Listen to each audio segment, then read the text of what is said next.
নমস্কার সবাইকে। আজকে একটা ঘটনা শেয়ার করি আপনাদের সাথে। আমি গিয়েছিলাম শপিং করতে দুজন বন্ধুর সঙ্গে।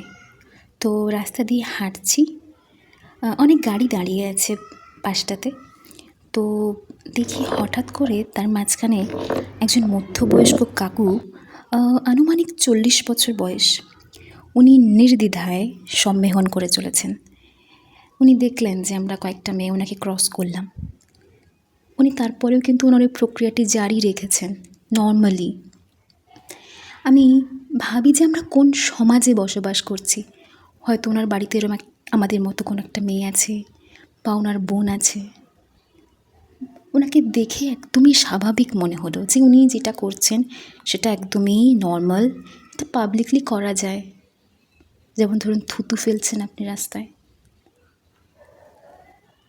এই ঘটনার পর আমি রীতিমতো ট্রমাটাইজ, আমার সঙ্গে আজকে এরকম একটা ঘটনা প্রথমবার আমি নিজের চোখে দেখলাম।